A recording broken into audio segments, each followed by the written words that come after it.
What's going on, everybody?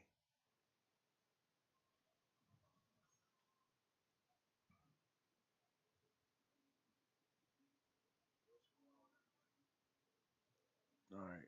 It's your boy Seattle Rick 206, aka that boy Rick, aka they call him Slick. I hope you guys are well. Hope you guys are well this evening.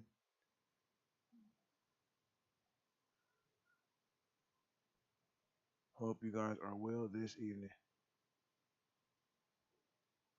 Just trying to get this to fit there in between these two arrows.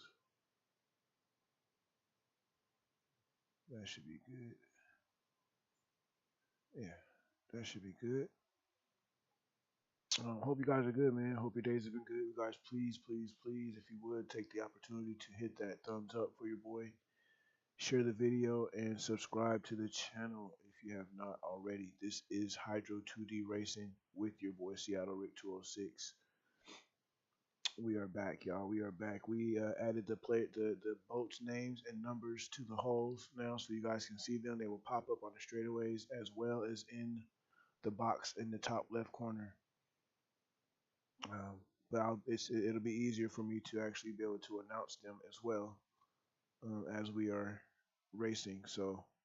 Um, just be listening for the names of the holes, and we'll go from there.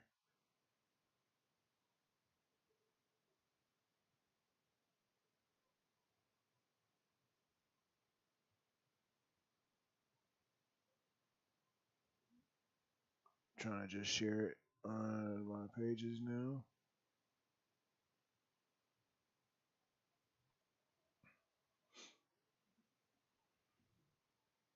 So yeah, we are going to be running the 2023 program. The 2023 program, as it is right now, the only program with the names on it. We might sneak a couple of old school races in, of course, but we're going to stick with the 2023 program for this run here. And we're going to go through all the boats and all that good stuff. Um, Possibly, let me see here.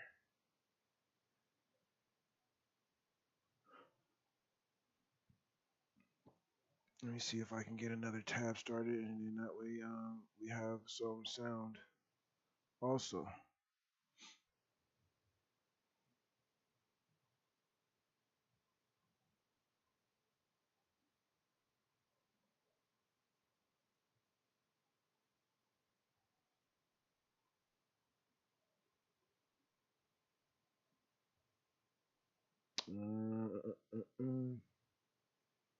Here we go, 2023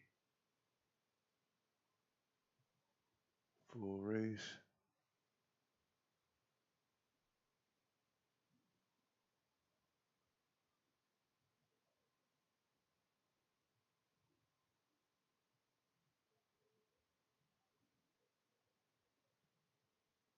Alrighty, here we go. I've got home internet from T-Mobile. It only costs 50. Red Legend Yacht Transport, presented by the Old Cannery. Recordings just got better. Hey, it's Dana from StreamYard. I'm so excited to announce that local. So let me see here. We go over here. Take this right here and make it a window capture. Full race.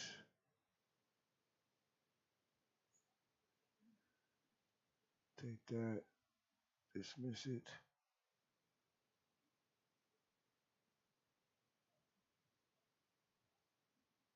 Window capture. Oops.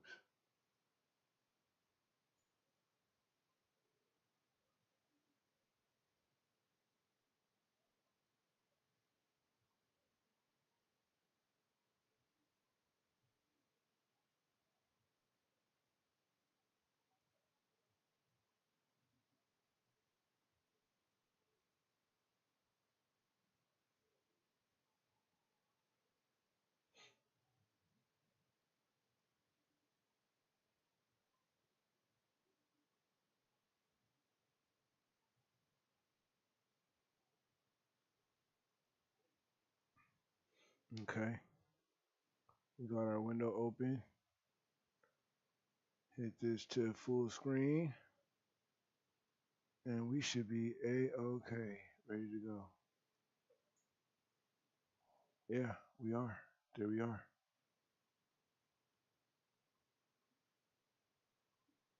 Actually, can I extend it just a little more?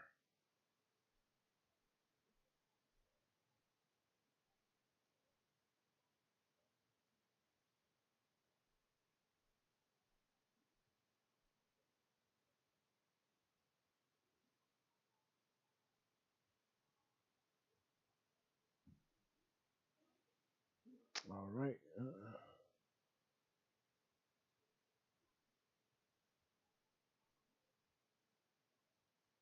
There we go. All right, we should be good now. And play. 2, 1, mark. 5 minutes to the start of our Heat 1A, our H1 Unlimited hydroplanes. The fastest race boats in the world can now come out on the race course. The first boat away from the pit area is the U91, the Goodman Real Estate. So that was the 5-minute mark, and it is time to go racing. Let's run down the boats that will be in our Heat 1A. The U1, it is predominantly blue and white. It is the Miss Home Street. It is driven by Dylan Runny. He is a rookie, but he is a good one.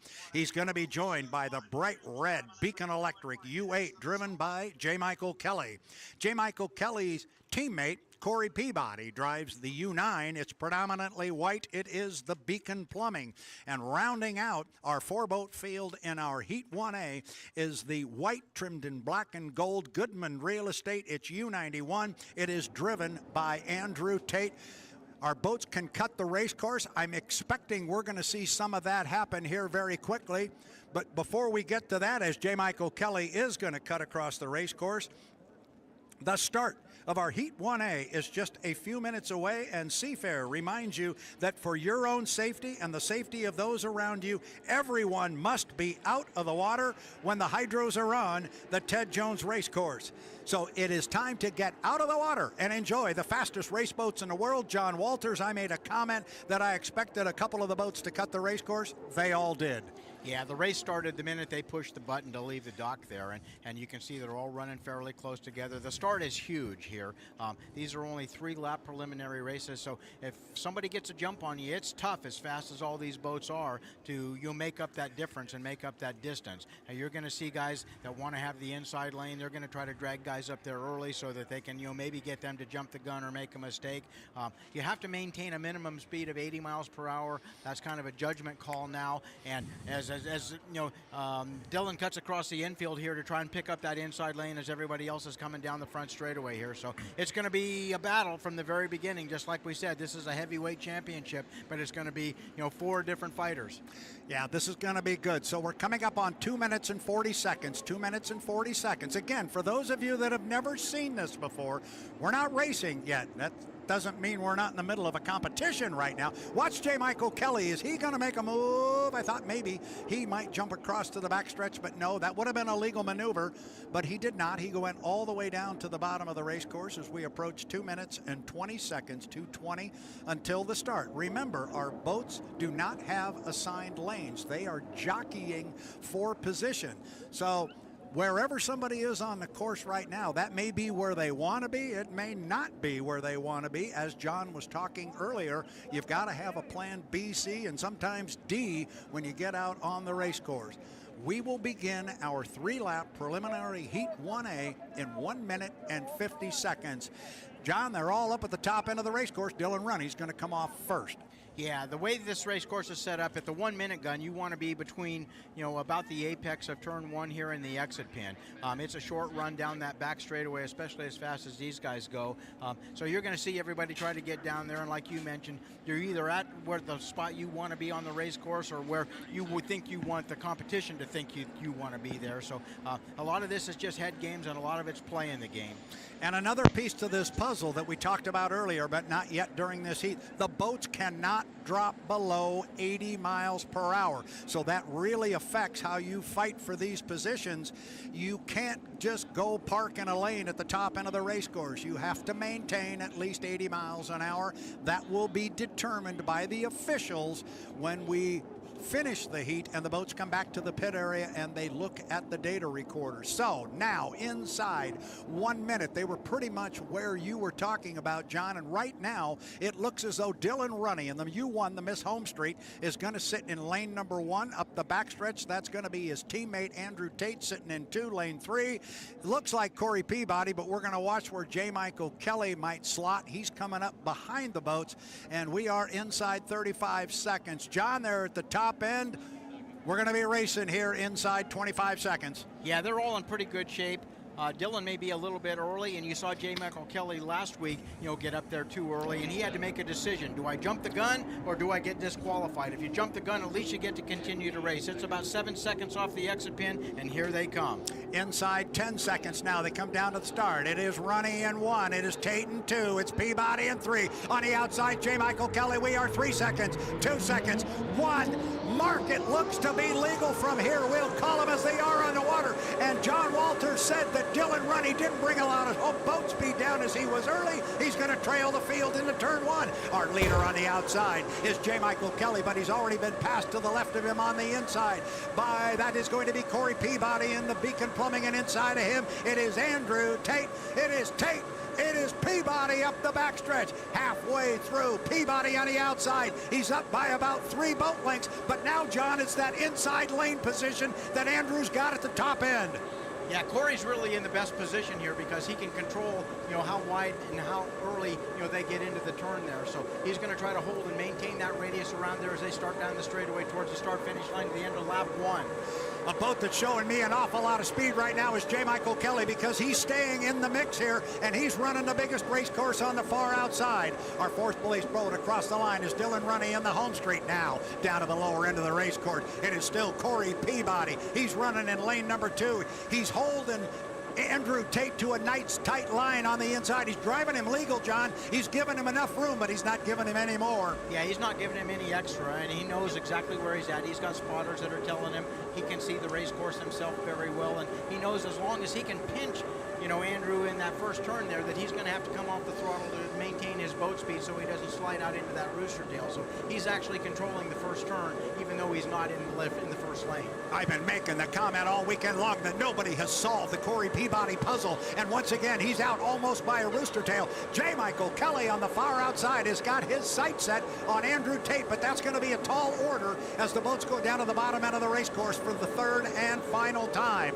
Our leader off the exit pin, Corey Peabody, got almost a full rooster tail now on Andrew Tate on the inside. Tate, our top qualifier. Our Beacon Plumbing with Corey Peabody was our 3rd fastest qualifier, but John Walters, they've got a good race setup, and he's walking away from our top qualifier up the backstretch. They've got an excellent race setup. The water was good. Corey did a really good job, and like I mentioned earlier, lane 2 is the place you want to be here. This is a big, wide race course with big turns, and boy, you get on any farther outside than that, and it's a long, long ways around these turns. But Corey was in a position to control that first turn and really put him in a position to win. Checkered flag flies. Corey Peabody in the U9. Beacon Plumbing, 2nd place, is going to go to our top qualifier, Andrew Tate, U91 Goodman Real Estate. Then it's J. Michael Kelly in 3rd, driving the 8. That is the Beacon Electric.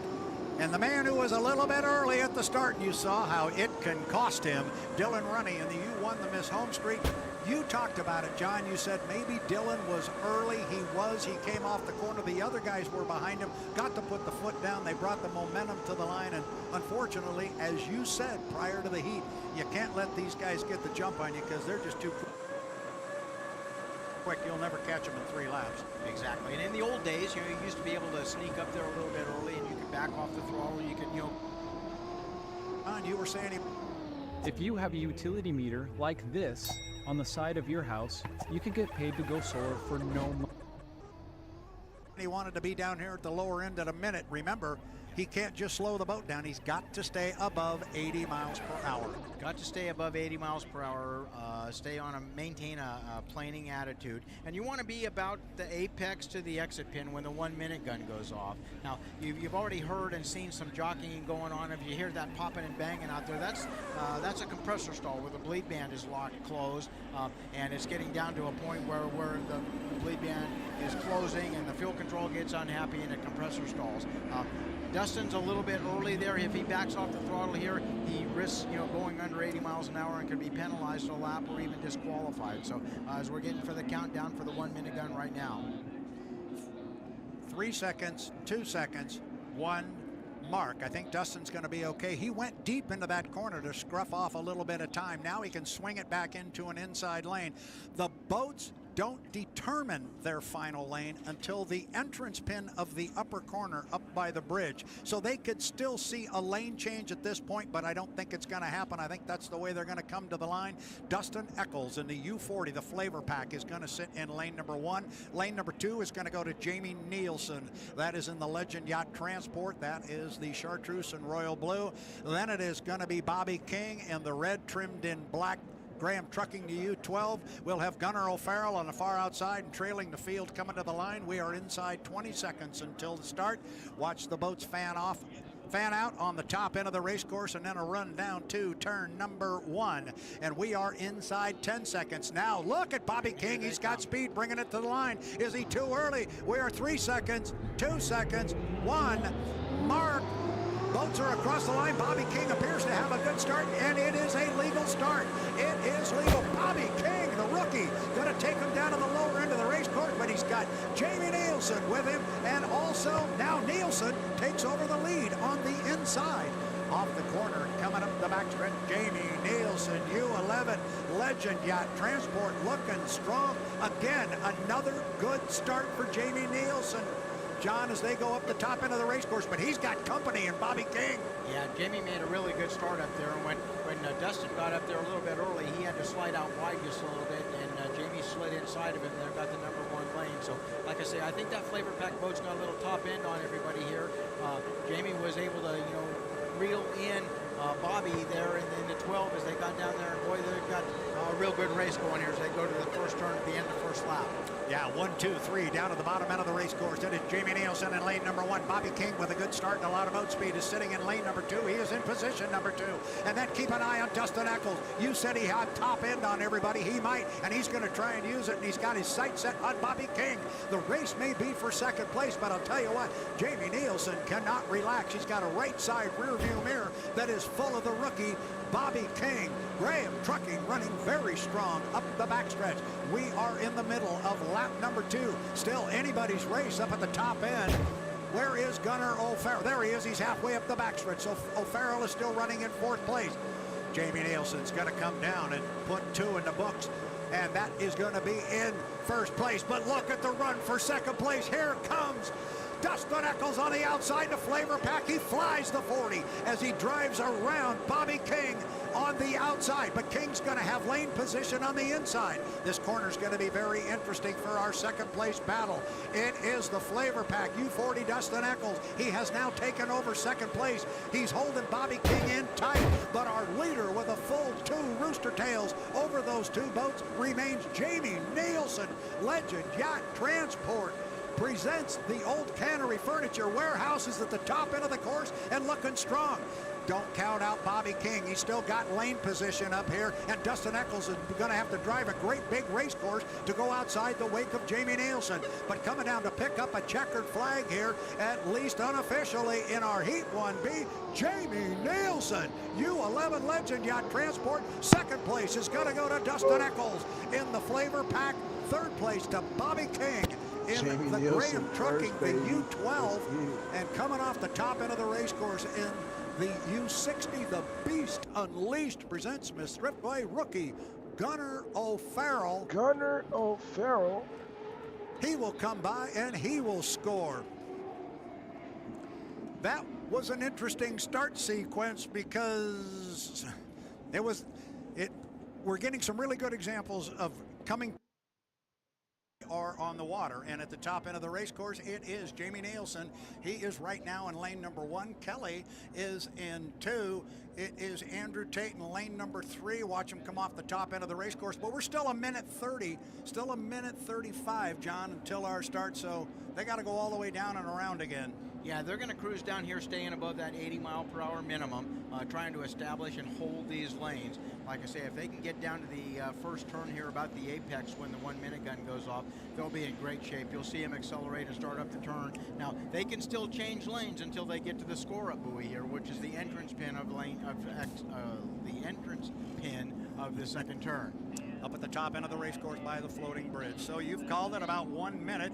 They want to be down at the apex of the lower corner. That's where they are right now with 2-1 mark, 1 minute.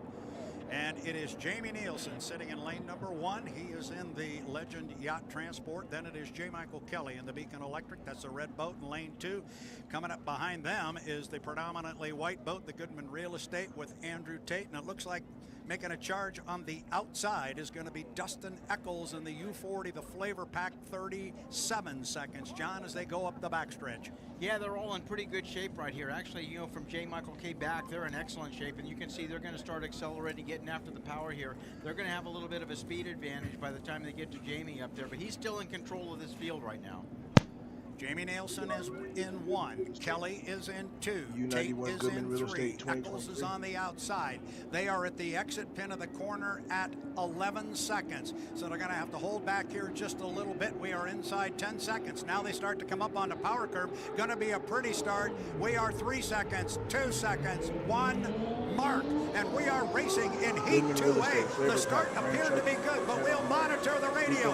And it is going to be Andrew Tate and J. Michael Kelly that are going to get down here first. And they are literally side by side. But once again, Jamie Nielsen with the lane position on the outside. They're going to come off the corner 3 wide. The start is under review. We'll keep an ear to the radio. Look at them 3 wide down the backstretch.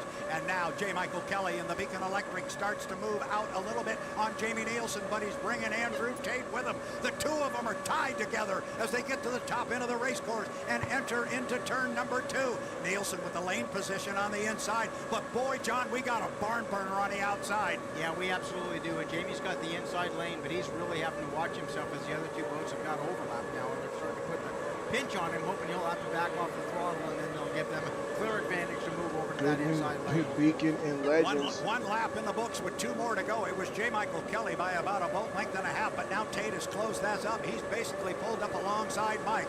The two of them are going to come off the lower corner virtually side by side. Looks like one boat, but now we see a little bit of white. We can see Andrew Tate, Goodman Real Estate, Beacon Electric tied together up the backstretch, and watch on the outside. Dustin Eccles in the Flavor Pack. He's not being lost. He was in 4th place. He has now moved past Jamie Nielsen as they get to the top end of the race course.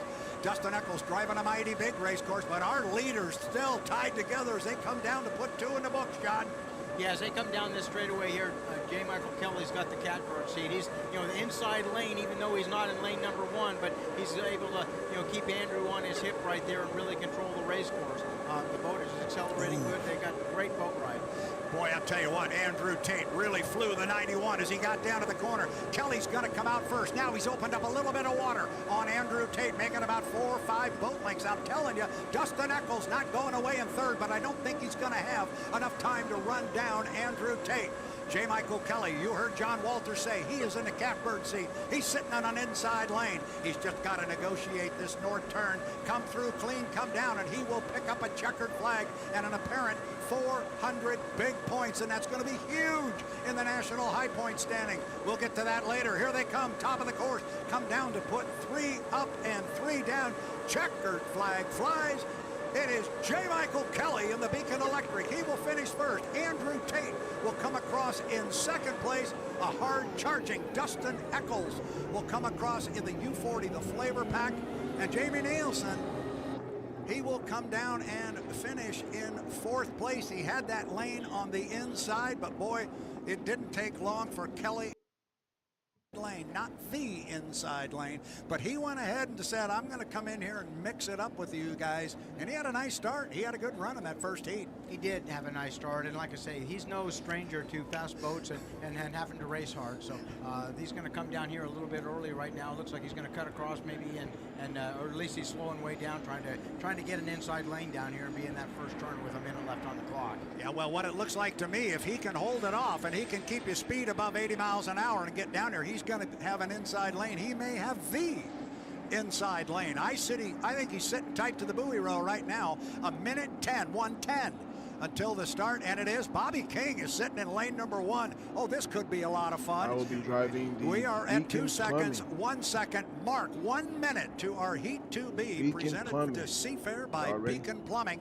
And now, off the bottom end of the race course, Bobby King in the U12, the Graham Trucking, predominantly black, trimmed in red. He is on an inside lane. Next to him in lane number 2 is the U9, the Beacon Plumbing. That's Corey Peabody. He was a winner in his first heat. Then it is going to be Dylan Runny in the powder blue and white Miss Home Street. He's going to be in lane number 3. Look for Gunnar O'Farrell in the Beast Unleashed to drop back on the outside. He's way on the outside right now. He will drop back. He has to start 5 seconds behind the clock. I like where they are, John Walters. They were 20 seconds at the entrance pin to the corner. Look at King sitting in 1. I like it. Now, Dylan Runny, he's out in front of everybody, but he's not going to have a lot of boat speed. We are coming up inside 5 seconds. We are 3 seconds, 2, 1. Mark, it appears to be a very clean start. Corey Peabody's going to break the clock. It is a legal start, and he's going to get down to the corner first, but he's got Bobby King off to his left on the inside lane. Look for Corey to stick the white nose out first, and there he is, Corey Peabody. But he's got a left side rear view mirror full of Bobby King. I'm liking this rookie, Bobby King, John. Yeah, I definitely like Bobby. He comes from a long line of good boat racers. His dad, of course, being one of those. He's going to hang right in there. At this point in time, Corey's got enough overlap. He could take the lane, but I bet that he won't. He'll give him plenty of room down there. He's got boat speed on everybody right now. He made a great start leading these guys around. Corey Peabody. The boat you don't see is the Home Street, the Miss Home Street. He is on the outside. He is in 3rd position. You couldn't see him up the backstretch. Here comes Corey. 1 up, 1 down, 2 to go. Still got Bobby King on the inside. It's about a rooster tail lead for Corey Peabody. The race is going to be for 2nd place. Can Dylan Runny run down the rookie Bobby King on the inside? He's going to have to do it on a big race course, John. He is, and this is a long ways around this race course, but Dylan's got the boat in a good lane right there. He's accelerating really hard. The boat comes off the turns, and he appears to have boat speed on Bobby when he gets to the other end there. But he runs out of straightaway just about the time that he gets in a position to make a move. I'm telling you right now, Bobby King has closed up on Corey Peabody. He's only back by about 4, maybe 5 boat lengths, and he's got an inside lane. Bobby King is making a run out of this on the inside. King right on the buoy row. They're going to come off together. Peabody on the outside. King has taken the lead off the corner, and they're going to be side by side as they come down and put 2 in the books. Bobby King driving the daylights out of the Graham Trucking on the inside. He has moved away from Dylan Runny, who's dropped back in 3rd position.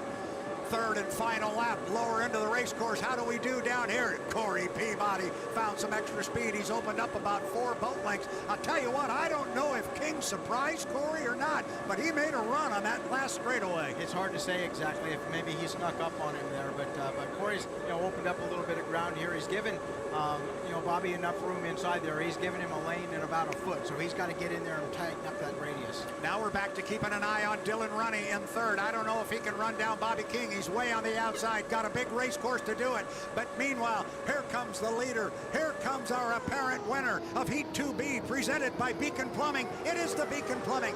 Nobody has solved the Corey Peabody puzzle. The race for 2nd, it's a doozy, but it's Bobby King by 5 boat lengths over Dylan Runny in the Home Street.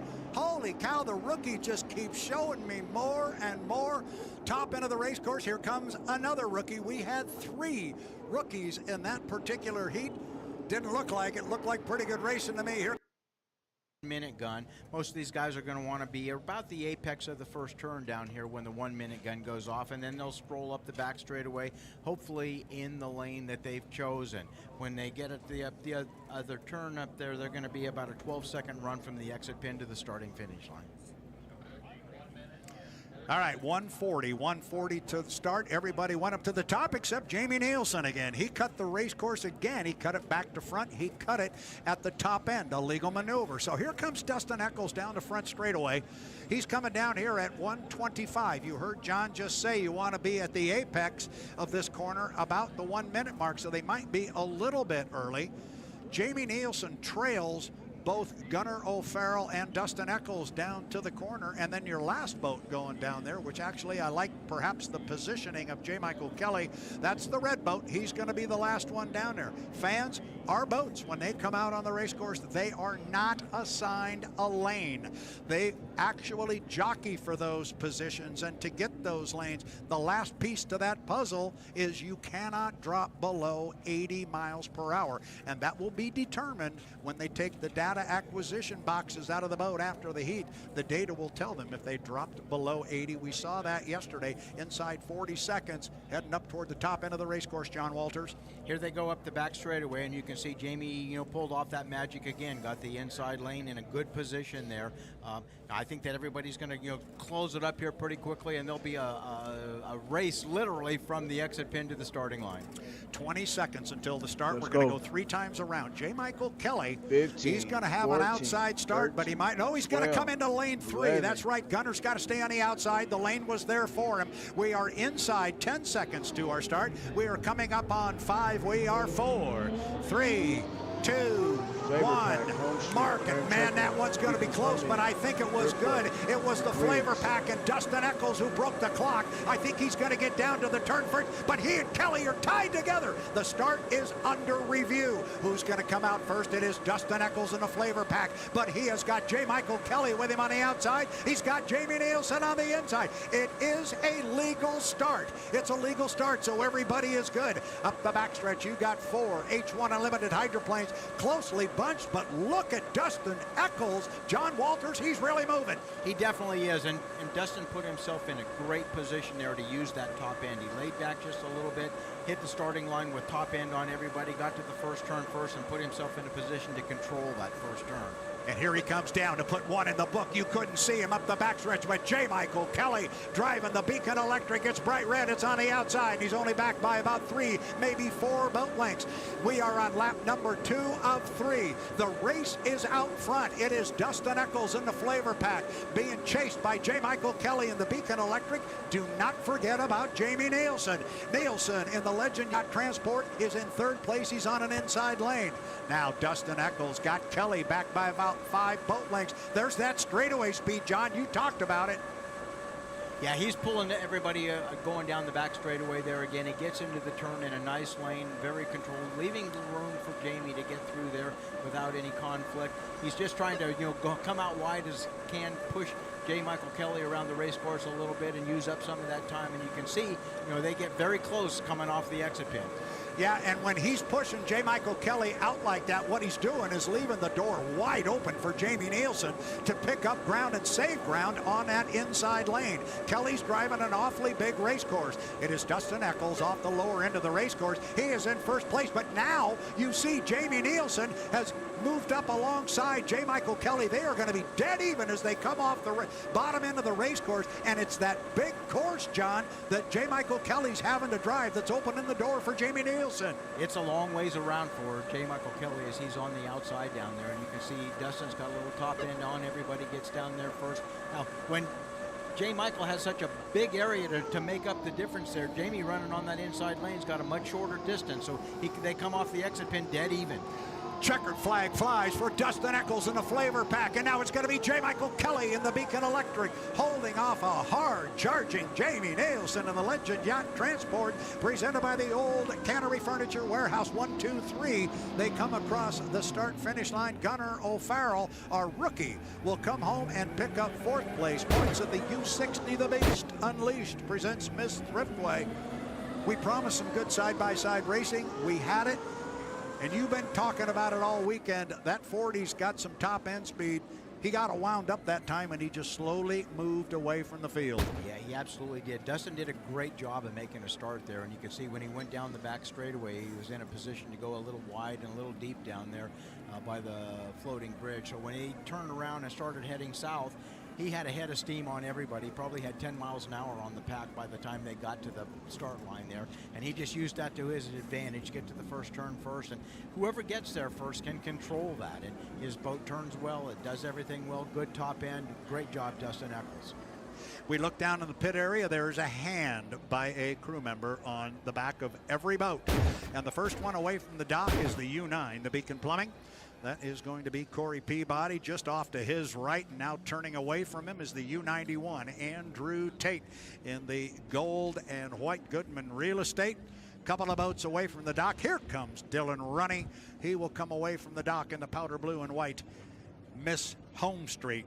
So we're getting ready to go racing here. Let's run down our field one more time. It's the U1, the Miss Home Street with Dylan Runny.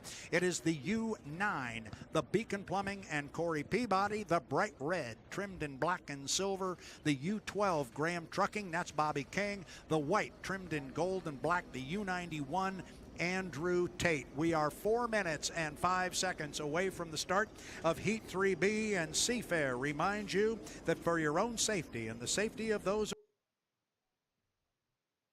to his outside, albeit behind him by quite a ways, is Andrew Tate and the Goodman Real Estate, the U91. Then lane 3 is slotted Corey Peabody. Nobody has beaten Mr. Peabody in a heat that he has finished. And then on the outside right now is Bobby King in the Graham Trucking, coming up on 5 seconds to the 1 minute mark. The boats have to declare the lane they are going to race in. They do that by the lane they are in when they get to the entrance pin of the floating bridge turn. That's the lane they have to bring to the start-finish line. Then standard overlap rules apply. So we could see a lane change now, but we're getting late in the game. I don't see anything happening. If Dylan Runny, who's way out in front, John, he's got to watch that 80-mile-an-hour rule. He does. That was a problem that he had yesterday, and he's kind of setting him up for the same sort of thing this time. I really think Corey's in the best position right here. He's back behind everybody. Dylan's trying to get up there to assure that he gets that inside lane, but yesterday when he did that, he was able to get up there in the inside lane, but he was a little bit early, and when he had to back off, the other guys, came around with boat speed on him, led him to the first turn, and he ended up finishing back in the pack. Yeah, the two boats from Madison are leading the field up here. The Home Street's going to come off the corner first. Then it's going to be Andrew in lane number 2. Corey's behind the field right now as they come off the top end of the race course. We are inside 10 seconds. We're inside 5 seconds. We are 4, 2, 1. Mark, and we are racing, and Corey Peabody is back at the start. It is the two Madison boats. It is the Goodman Real Estate on the outside, Dylan Runny on the inside, and the Home Street that are out in front and by a large margin. Coming off the corner, it is a legal start. Everybody is legal. Dylan Runny in the Home Street's got the lead over teammate Andrew Tate in the Goodman Real Estate. Keep an eye on that white boat in third place. It is Corey Peabody. Nobody has beaten him this year. But right now he trails the two boats from Madison, Indiana. John Walters, can he make up that much ground? He's got a lot of ground to make up, and Andrew's pushing real hard on the outside there as they come down the outside. He's actually kind of protecting the boat on the inside of him because Corey's got to get around the first one first, which is going to be Andrew. So he's got a long ways to go. This is a big race course, big wide turns. It's tough to make up any ground here. Dylan's in a perfect spot right there on the inside lane. Good lead going into the first turn. The water's a little bit rough. You can see the kind of the sawtooth in the skid fin water there as it's hooking and unhooking as he comes off the exit pin and with the lead. And I mentioned those two boats are from Madison, Indiana, but do not expect Andrew Tate to just sit back there in second place. If he's got a shot at getting around Dylan Runny, trust me, he will take it. Andrew Tate is a racer, and he is closing on Dylan Runny at the top end of the race course. There's Runny, there's Tate, lane 1, lane 2. We're going to come down and put 2 in the book. They are going to be side by side. Andrew really hung the 91. He's got a lot of air underneath it. He had to pull his foot. We start lap number 3. It's a 2-boat length advantage for Dylan Runny at the bottom end of the race course. Now this corner could really help decide our Heat 3B here. It is Runny on the inside. It is Tate on the outside. Andrew's going to try and get around him. He's only back by a half a boat length. They are dead even out of the corner. John, it doesn't get any better than that. It absolutely doesn't. They're dead even. Andrew's got a little boat speed on him here on the top end. He's pulled out about a boat length on him. He's going to control the second turn now as he gets in there. He's going to try to hold Dylan as tight to the buoy line as he can, get him to pull his foot a little bit, bleed off some boat speed, and hopefully that he can out accelerate him coming off the turn here and get to the finish line first. They have been racing against each other since they were 9 years old. Oh my goodness, this is gonna be close. It is Andrew Tate. Andrew Tate. Oh my goodness, it's a good thing they painted that boat last week. I think he got him by a coat of paint. Oh my goodness, that was close. Wow, what a race. What a race. And we said it on lap number 2. I said, don't expect him just because, quote unquote, they're teammates, to expect Andrew Tate to let him have that win. It's just not going to happen. It's not in the DNA of Andrew Tate. And he was actually asked about that before the season started. Then he said, yeah, we're teammates. He said, but I don't like that word. He goes, Dylan, at the apex at about the 1 minute mark. They've got 34 seconds to make that happen. Yeah, Jamie's in good shape here right now. He's just, on a plane above 80 miles per hour, going to cruise right down there. Corey's in good shape, too. He's a little bit farther behind him. I think that, these two guys that are following up here, they're watching their watches as well. They've got, spotters that are talking to them. They've got people up there looking at the GPS. They've got a lot of help to be where they need to be at the right place, the right time on this race course. So I like to be right about the apex of the turn when the 1 minute gun goes off. That gives me some options. And they are just about there. 2 seconds, 1 mark. White flag on the race course. That means we are inside 1 minute. Now, coming off the bottom end of the race course, Jamie Nielsen in the U11. Legend Yacht Transport's going to sit in lane number 1. Corey Peabody behind him. He is going to be in 2. Then it's going to be Andrew Tate and the Goodman Real Estate in 3. On the outside, going to be Bobby King in the U12, the Graham Trucking. Inside 40 seconds. 40 seconds to the start. John, take him up to the top end of the race course. Well, I like lane 2 right here. That gives you the most options in and out. And Andrew's already proven he can drive around guys on the outside. As they start to accelerate up to the floating bridge there, Corey's in good shape, and he's going a little slower because he's got a shorter distance to go. Jamie's still holding down that inside lane as they come around, and Bobby King coming up hard on the outside. So they come off this turn here. They're going to want to be about 12 seconds from the starting line, and they get off to the power right now, and the guys on the radio are telling them, go, go, go, it's green. Bobby's on the outside. He's just a little bit ahead. He had to back off just a bit there, and everybody else is pushing really hard. So we may have a gun jumper here. We're going to have to take a look at that, and it's going to be under review, I'm sure. Yeah, I think Bobby King may have gotten along across that line a little bit too early. The start is under review, but we'll call them the way they are on the water. And right now, the way they are is Jamie Nielsen is going to come out of that corner first. Nielsen is out first, but there is Tate on the outside. There's Corey in between them. 1, 2, 3. You've got a good boat race up the back chute. And now Andrew Tate, Corey Peabody begin to separate themselves a little bit from third place, and that being Jamie Nielsen in the U11. Top end of the race course. It is Tate on the outside. It is Corey on the inside. Off the exit pin, side by side, gonna come down and put one in the book. Yes, Bobby King in the 12 did jump the gun, but our leaders are legal, and it's Peabody by 2.5 boat lengths on Tate as they cross the line at the completion of lap number 1, but Andrew is not gonna go away.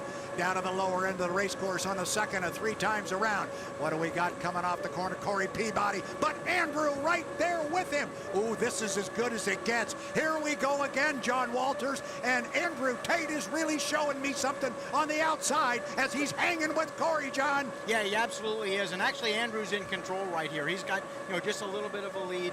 When he gets down there, he's going to be able to determine the lane that Corey's able to run in because he won't let him drift outside. Now, Corey's got a great lane, and he's inside there, and he's moving out from the buoy line a little bit to give himself some room. But these guys are after each other, and they're going hard, side by side. Coming down to put 2 in the book with 1 to go. And if you could pick a leader, you're better than I am. Down to the low, and Tate is really flying the boat. Picked up the right side sponson, but he got it back down in the water before they got to the turn. That's what he's got to do. Corey on the inside. Where is Andrew? Where is he? He's right there with him. He's back about a boat length and a half. See if Andrew Tate can make one last run up the backstretch at Corey Peabody.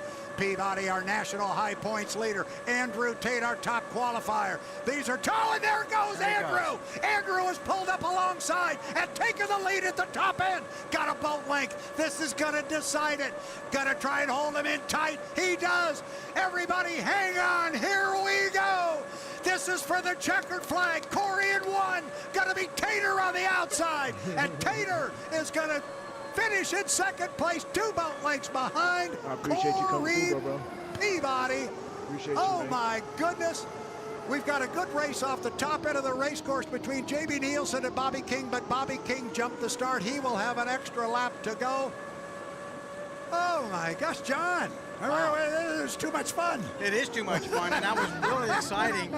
You know, as they came down this front straightaway, there's very little wind right now on Lake Washington, but what wind there is was right in their face when they were coming down, and you could see that Andrew was flying that boat, trying to get every ounce of speed out of it.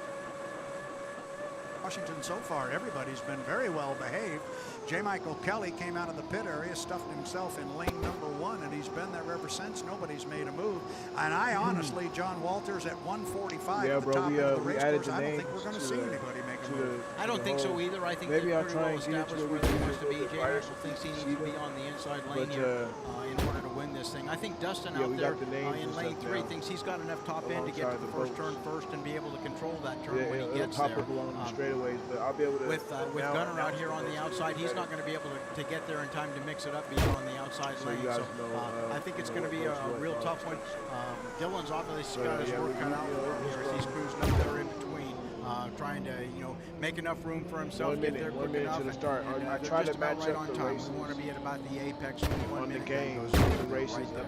They're right where they With want to the be. clock Gunner start. is a little bit early, but he will Sometimes be way the- on the sometimes outside. the He can actual scruff boats off that time we as he talk goes about up are the the back ones that chute. are racing on Once the again, games. the It's crazy U1, how the it Miss matches Home up. Street, the U8, the Beacon Electric, the Flavor Pack, U40, trying to be, and the 60 creative with Beast what I Unleashed have presents Miss Thriftway, so far. Runny, Kelly, Eccles, O'Farrell. Up the backstretch, J. Michael Kelly sitting in lane number 1. Dylan Runny, the rookie out of Rumson, New Jersey, sitting in lane number 2. Then it is Dustin Eccles in the yellow and blue Flavor Pack. Coming up on 25 seconds. I like where they are in the race course. An unofficial mark I have is about 20 seconds at that entrance pin. They got there right at 20. Now the boats have fanned out. There's a lot of lane space between them. Gunnar O'Farrell's going to be on the far outside. It's going to be Dylan Runny in lane number 2. Kelly's going to be in 1. Runny's in 2. Gonna be Dustin Eccles on lane 3. The outside. 3 seconds. 2 seconds. 1. Mark. It appears to be clean from here. And John Walters, you wanted to get Dustin Eccles down to the lower corner first. I think he got down there first. It is a legal start. Can he get the boat around the corner? J. Michael Kelly on the inside's got the lead coming off the pin, but he has got company with him. Runny's with him, and so is Dustin Eccles. We've got 3 boats sharing the same rooster tail, John. Yeah, they look really good, and it's hard to tell one from the other right now. Thank goodness for those drones up there. We can actually see what's going on. But J. Michael's leading everybody down the back straightaway. He's running downwind right now, and I think by the time you get to the apex, you're going to see these guys getting on the foot pedals, trying to calm them down. Dustin's coming up hard on the Let's outside, catch and when up. they come down the Ooh, straightaway, it's a breeze they're going to have back a there. pretty good breeze right in their face. These guys are going to be driving go. these boats with their feet, and their feet are on those wings. Oh boy! Dustin Eccles hung the 40 for a long time. You mentioned the wind, John. Sorry to trample you, but I know you weren't looking at him, and he was just hanging it there on the front chute. Kelly down to the lower end of the race course, lap number 2. And Runny's going to come on. He's given ground on the outside. And boy, that we saw what happened there when he had to pull your foot. I'm sorry there a little bit, but Dustin Eccles having to pull his foot, that cost him a second place position, and now it is Dylan Runny trying to run down J. Michael Kelly on the outside. Yeah, it absolutely does. And Justin is trying to make up ground here on that top end, and unfortunately he can't use the top end right now, especially coming down the straightaway with this wind in his face. And like I mentioned earlier there, when they got themselves in trouble, these guys are going to be driving the boats down this front straightaway with the front wing, and their feet are doing that. So they're hanging on to the steering wheel, and Dustin's coming off hard and about halfway down, just about to the start-finish line here. He's got so much ground to make up, I don't think there's a chance that he can catch up with the boys. Now it's interesting now to see if Dylan Runny can make up ground on J. Michael Kelly. Kelly's going to come off the turn with the lead. He's got about 5-6 boat lengths. I'm not sure Dylan Runny can run him down. I know J. Michael Kelly's looking in that right side rear view mirror. He's got radio guys in his ears telling him right where Dylan Runny is, and it is almost a full rooster tail for JMK, but Runny doesn't want to go away, and he's willing to take a shot at J. Michael Kelly on this, the third of 3 times around the race course. Kelly took a hop up there at the top end of the race course, but he's able to settle it down, come off the pin, clean the checkered flag fly. J. Michael Kelly driving the Beacon Electric is going to come down and pick up an apparent 400 first place points. Good run for Dylan Runny in the U1, the Miss Home Street. He will come across in second place, looking for Dustin Eccles. Here he comes. he will come down and came pick up back in that third one. place Hell points yeah, in the that was flavor tight. pack, the U40. And then it will be Gunnar O'Farrell coming by in fourth place, driving the U60. The Beast Unleashed presents Miss Thriftway. John, we had a conversation in the last heat about, I was asking you about Andrew Tate when he hung the 91 for quite some time. Harder to run.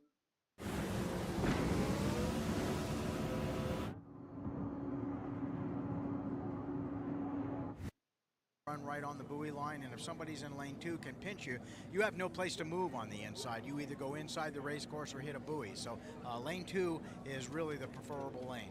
Well, and at the top end of the race course, Dylan Runny went way wide, Let's and J. go. Michael Kelly actually moved to the inside. Let's go. But That was- now that was- it appears that was- Runny has tightened that it was up a fun little right bit, there. and JMK has let him go in there, and Kelly has moved back to the outside in lane number 2. Andrew Tate finds himself right now sitting in lane number 3. Then it is the Beacon Plumbing, Corey Peabody in 4, Jamie Nielsen in 5. Dustin Eccles is on the far outside.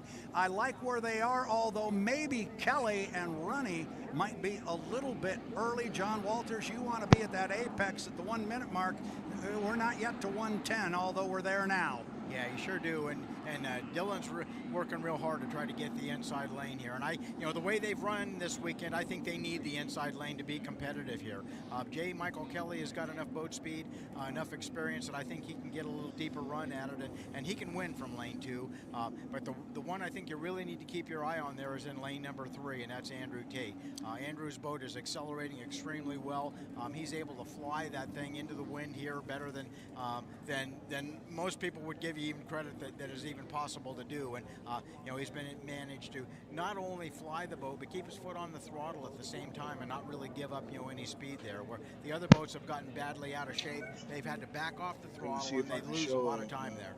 I think we got a couple of boats up there early, and certainly Dylan Runny is one of them. I think Kelly might be a little bit early. We're at 20 seconds right now, and they're already coming off the top end of the race course. I think Runny's going to have that inside lane, but he may have overpaid for it. Then it's going to be Kelly in 2, going to be Tate in 3, Peabody in 4. It's going to be Eccles on the outside. Nielsen's going to be in 5. We are 5, 4, 3, 2, 1. Mark and Andrew Tate did not break the clock. Dylan Runny did, but it was Tate with the boat speed from lane number 3 or 4, and then on the outside, it was Dustin Eccles who's going to turn left first, come out of there. It is Andrew Tate. He comes off the corner first, but he's got J. Michael Kelly right with him. Kelly hooked just a little bit as he got to the exit pin of the corner, and Andrew Tate was able to open up a little bit on him. Now Kelly's got the boat straightened back up, and here comes J. Michael Kelly. Yep, the that's start me, baby. Let's is go. legal.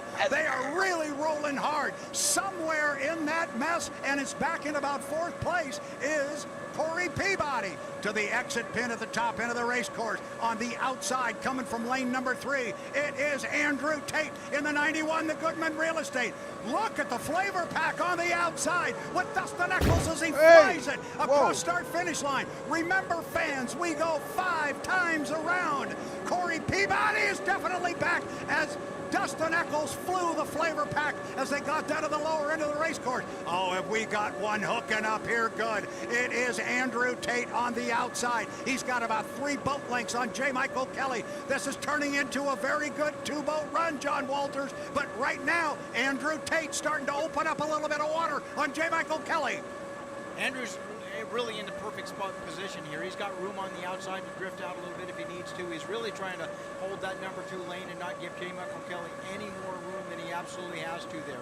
They come off the exit pin pretty close because J. Michael had a shorter distance, but Andrew's got top end on him here, and he tends to pull away a little bit more. He's in perfect shape. The boat is run, but J. Michael Kelly's pulling real hard on the inside there. They're going to be side by side when they get to the entrance pin. Yeah, they're down at the entrance pin of the corner right now. We start lap number 3, and they are literally dead even. They are dead even. Now it's Kelly that you see first coming off the exit pin. Right with him is Andrew Tate. J. Michael Kelly comes off the pin. You You can see Tate. He's right on the outside. We expected a barn burner. This is a beauty. We've got a great race running for second place. Dustin Eccles in the Flavor Pack is on the outside of Corey Peabody in the U9 to Beacon Plumbing. But the race is out front, and Kelly just opened up some water on Tate. Not much, but he's got about 2 or 3 boat lengths. Exit pin off the top end of the race course. The Gold Cup is on the line. The National High Points Championship is on the line. And Kelly has opened up a little bit of water. They'll put 3 in the books with 2 more to go.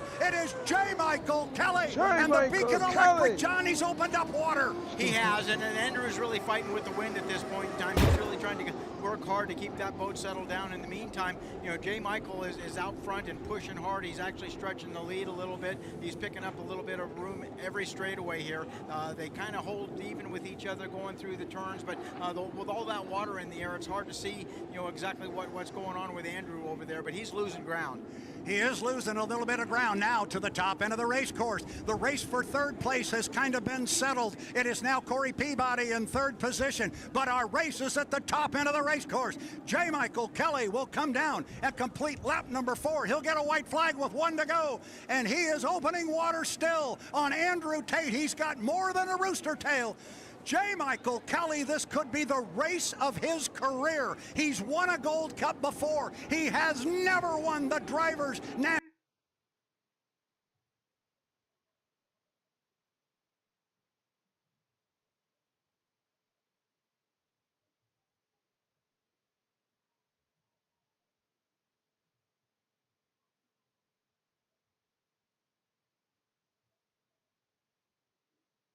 Side of things with a great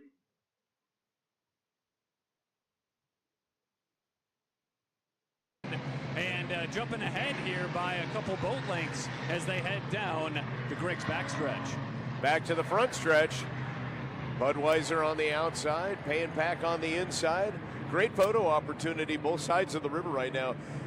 That's a great shot on the backstretch with the Atlas on the outside and the Squire inside. Love the equidistant action of the 2 boats on the one and the other 2.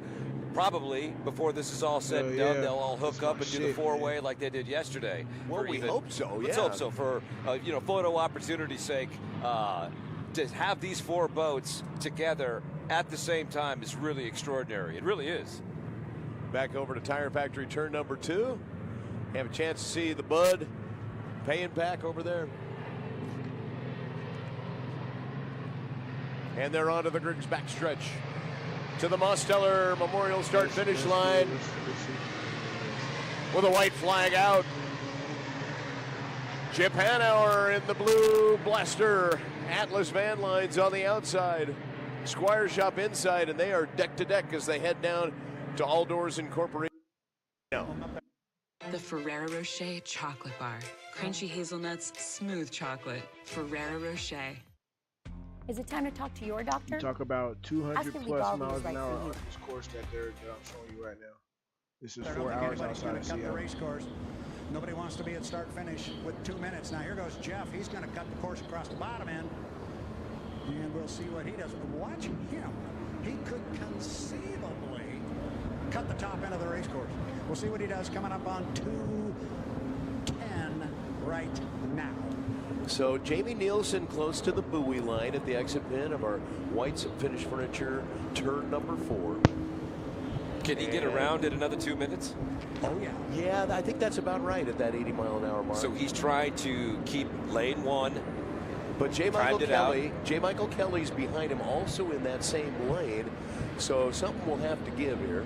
Dave Bilwalk is on the outside, but it looks like he might edge in a little bit. I wonder where he's going to end up. And just off the exit pin now of White's Finished Furniture Hardwoods turn 4 is Bernard in the Goodman Real Estate 91. And Dave is doing some S-turns coming down the front straightaway to scruff off a little bit of time. Jamie is down here at 126, my mark. You don't want to be here before 130, so it's going to be a little tight for Jamie. He cannot go below 80 miles an hour. So here comes Kelly. He is behind in the corner, still sitting in lane 1, but Nielsen. Goodman boat with Bernard across the Esco Electric DMZ. Oh, he's early. He's early. 107. That's a big move. Remember, we saw some of those 80-mile-an-hour penalties happen in Guntersville, Brad. We sure did, and that's a gutsy move. There is still 50-plus seconds before the start, and Jeff's already up at the top end. I was thinking perhaps Jamie Nielsen was a little on the early side, but Jeff's way out in front of him. 43 seconds.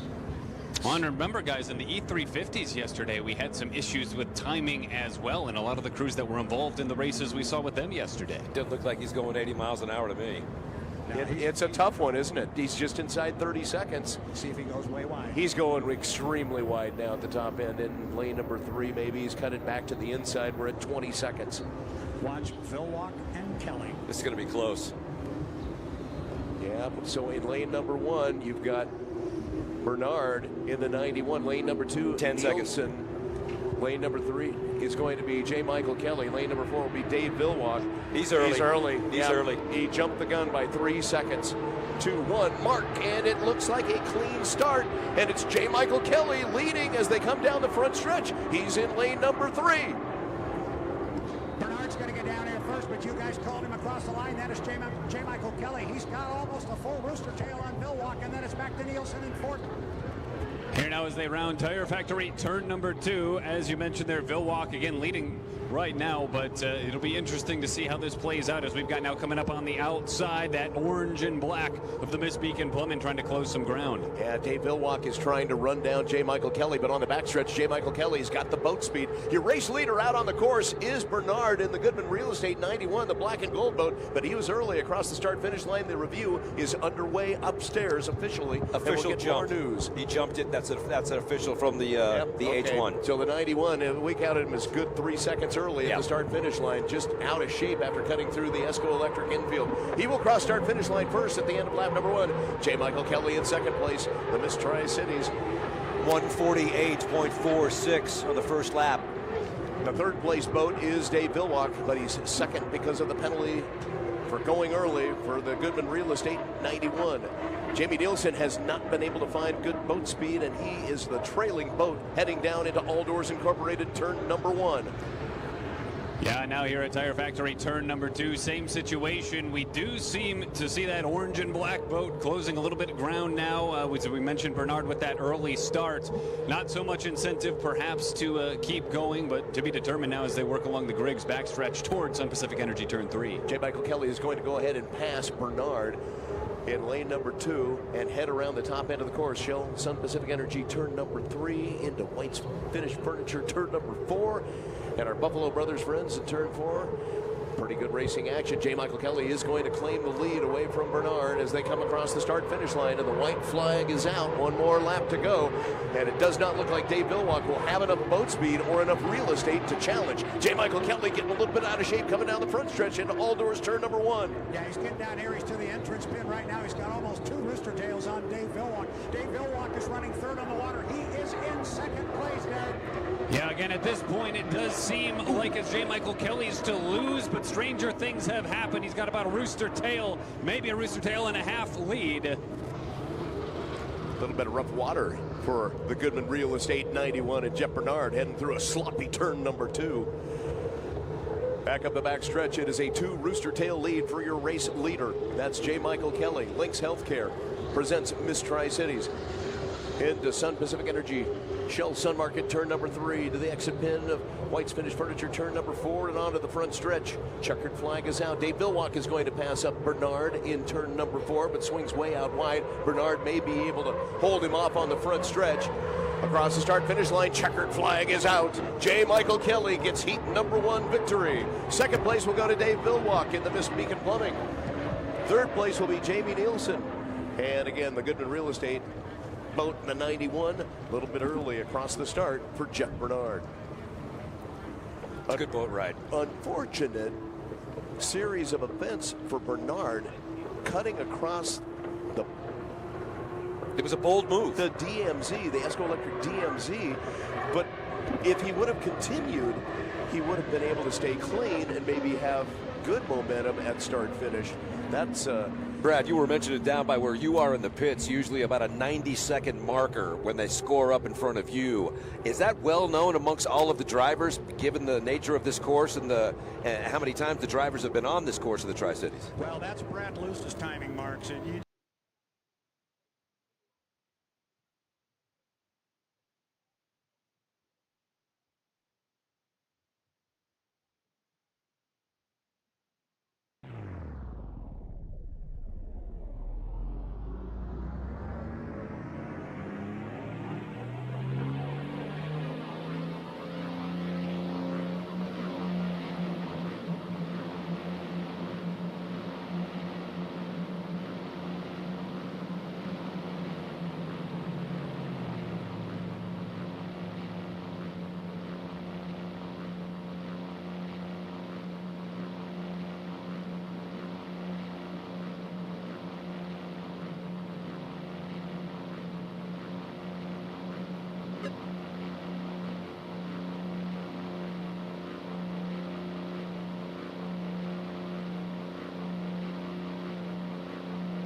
a large crowd along the banks of the Ohio River here in Madison, Indiana for the Gold Cup race. I'm Keith Jackson here on the official stand in the pit area.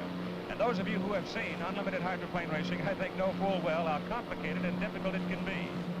Let's take a look inside the cockpit now with a man who has won this race 4 times and who will be working with us today on ABC's Wide World of Sports when time allows. Here is Bill Muncy to explain some of the complicated jobs that he must do before this day is done. Thank you, Keith. I'm sitting in the cockpit of the Atlas Van Line. It's a brand new unlimited hydroplane for 1971, and she's just been great. Like most of the hydroplanes in the pit area here today, she's 30 feet long, about 13 feet wide. She weighs about 6,500 pounds. She's powered by a British Rolls-Royce Merlin engine, which we hope to pull about 2,500 horsepower. And this will allow us to accelerate from 90 to 150 in about 4.5 to 5 seconds with a top speed around 200. Though we do enjoy total aircraft instrumentation, we do add a few goodies of our own just in the interest of racing reference and racing improvement and performance. One of the most critical, of course, is the water speed indicator, which I found is very accurate. Some other aircraft instruments that are important to us are the revolutions per minute of the engine, which tells me exactly how fast we're turning. We normally, at 150 miles an hour, turn this engine 4,000 revolutions per minute. Another important instrument is the manifold pressure gauge, which tells me how much boost or pressure we're getting into the combustion chamber from our supercharger. And it's important that if I'm going to put a lot of boost and pressure in there, I've got a lot of revolutions per minute to consume all that boost, because if it doesn't, I'm going to have an explosion and fire is going to come everywhere, and I won't win. Another little addition we've had, one of our own little racing goodies, is the nitrous oxide injection. This is a system that's installed inside the cockpit, but I control it with a little button on the steering wheel, and I can push that button coming off the corner in the interest of acceleration. It'll show me 400 horsepower additionally by just pushing nitrous oxide directly into the combustion chamber. This is the same thing that your dentist uses when he puts you to sleep and pulls your teeth out. So anyway, we are an aircraft, we're a water-bound airplane virtually, and we are totally aircraft oriented, although we're a boat. We couldn't run without water because water is what we cool the engine with, water is the thing that we run on, and hopefully water is the thing that we win on. Okay, Bill, and frankly, I'd rather have my job than yours, because I know what kind of work you've got to do today. The course, it's compact, it's interesting, and it's a very fast course. Let's take a look at how it's laid out. The race course is 2.5 miles of lake, runs east to west on the Ohio River, which separates Indiana and Kentucky. The start-finish line right here is located on the Indiana side. They come streaking out from under that red line, which represents a bridge here on our graphic, and go boiling into that first turn, and that is pretty exciting. May very well be the most exciting point of the entire race course. And generally, it's reasonably smooth down there. They come off that first turn, up that long straight, hit their top speed right about this point. And right after they hit their top speed, they have to contend with some pretty tough ground swells that build up at this point of the race course. Come off turns 3 and 4 and come on back down toward the start-finish line. The winner is determined on the basis of points, the point distribution as you see here. There will be 3 heats, 2 sections in each of the heats, and then the 5 boats with the greatest number of points will go into the final. And this is the Miss Madison, representing the host city, being lifted into the water. Madison, Indiana is a community of about 13,000 people, and it's the first time ever in the history of the Gold Cup race a community this size has been able to hold an event of this size. And believe me, this is the big one in boat racing. So you will see through the afternoon some great enthusiasm for Miss Madison. Dean Chenoweth is the driver of Miss Budweiser. Now, Miss Budweiser is the defending champion. She won it in 1969 and 1970, has been running very well so far this year, and is very much in contention for all the honors. And here you see the Miss Timex moving out onto the river. Miss Timex in the field for Heat 1B. Heat 1A had to be stopped shortly after the start because of an accident that occurred in the first turn. It involved Bill Muncy in the Atlas Van Lines and this young man, Leif Borgeson, driver of the Hallmark Pole. Here is how Leif Borgeson recounts that exciting moment for him. We all came down to the starting line and we were pretty much abreast. We're all trying to get to that corner first. It's a very important factor in boat racing, and Bill had a little bit more mile per hour on myself, and that pulled me down the chute by about 2 boat lengths. And we got into the corner, and Bill was going from number 6 lane over to number 1. The door just got closed, and I tried to trip through his water a little bit because there was no other place to go. I tumbled in the air and hit 4 times on the surface of the water and was knocked out of wind for about 15-20 seconds, and then the rescue craft finally got to me. Lee Forgas is going to be sore for a few days, but he'll be back to race again. The Hallmark Homes boat sunk. It's now at the bottom of the Ohio River. The rerun of Heat 1A was won by Atlas Van Lines 1. Bill Muncy for 400 points. Pride of Pay Impact was second with Billy Shoemaker. Billy Sterrett took the Notre Dame in third. Miss Budweiser with Dean Chenoweth did not finish. We'll be back for the running of Heat 1B on ABC's Wide World of Sports in just a moment.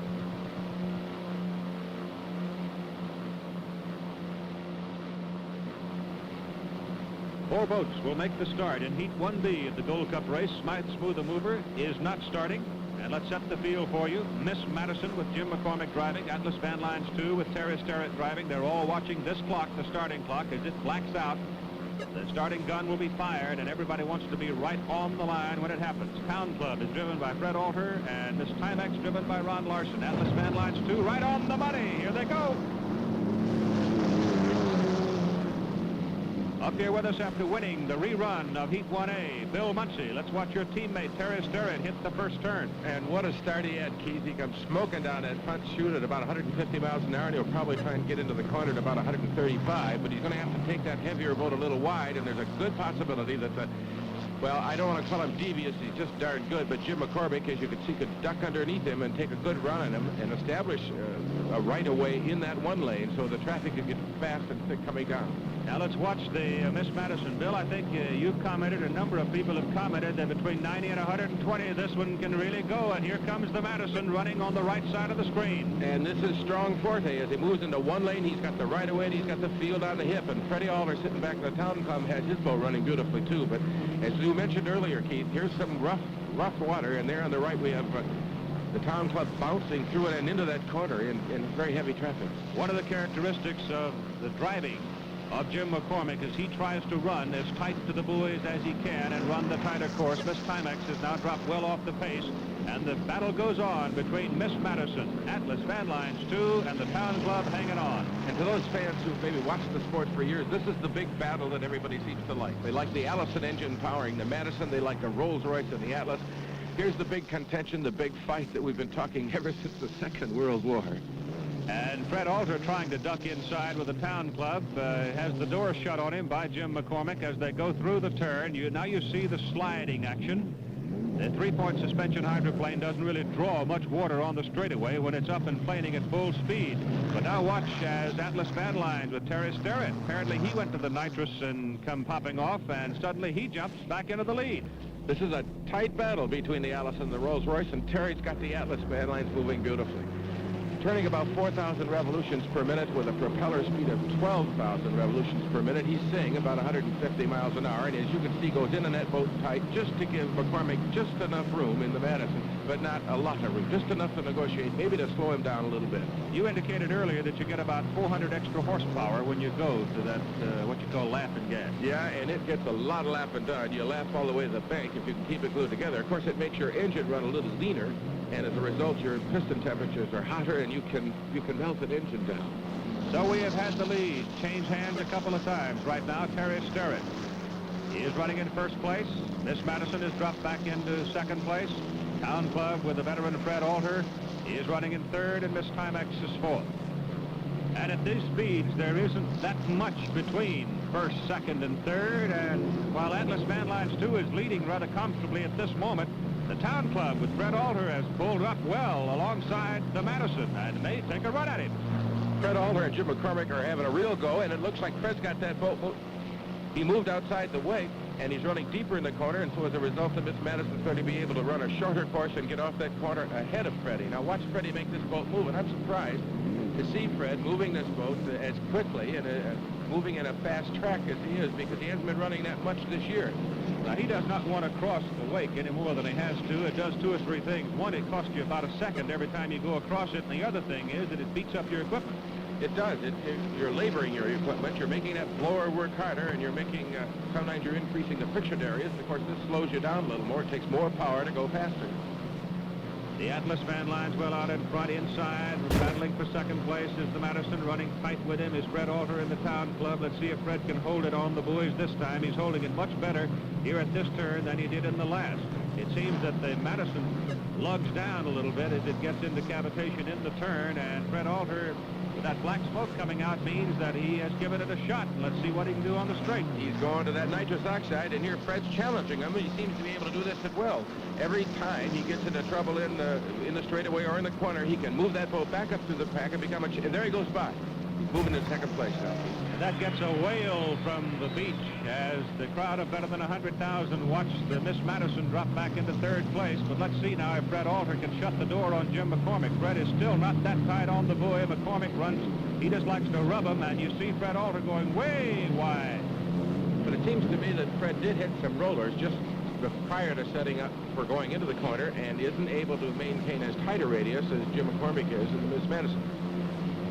But here he comes. He's still able to drag him pretty well on the long straight. Atlas Van Lines, too, running well out in front. And the dogfight is for second place. It's worth 300 points here in 1B, so it's certainly worth fighting for. And he's challenging him again, but they're heading towards that rough water down just beyond the bridge, and that's pretty exciting. As you can see, the Atlas moving into that corner in a very nice tight radius.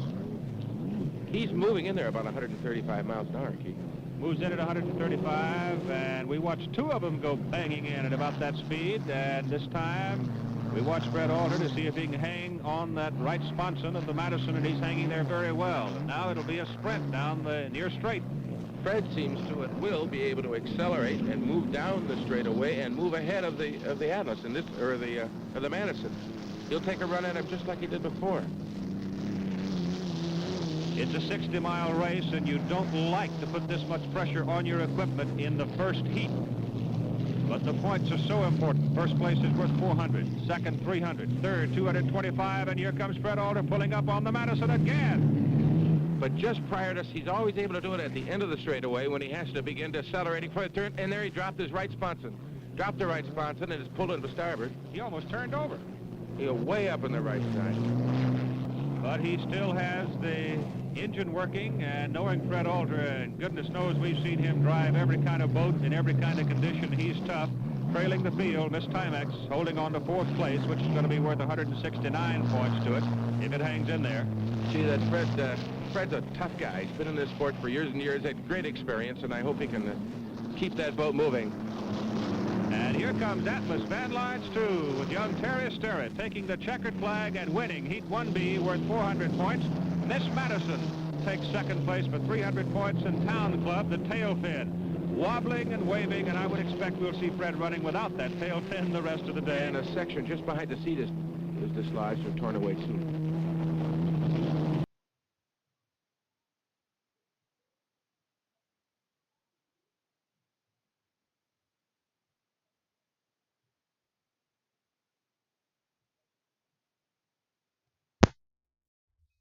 All right, y'all, we out.